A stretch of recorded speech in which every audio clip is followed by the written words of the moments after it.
Welcome back.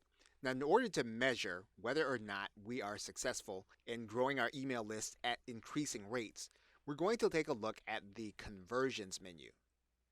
And where we're going to track our goals, we're going to click Goals, and then we're going to click Overview.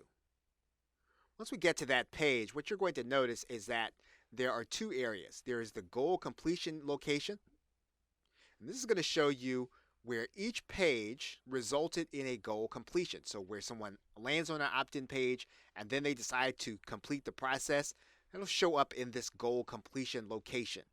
And you're going to get the statistics on how the page is doing, and you'll be able to watch that page over time. Of course, you'll be able to trace the page and how well it's doing with custom dates.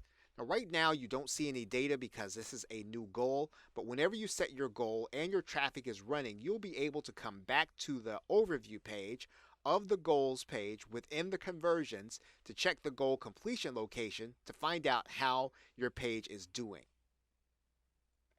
You will find out the total number of opt-ins for the period.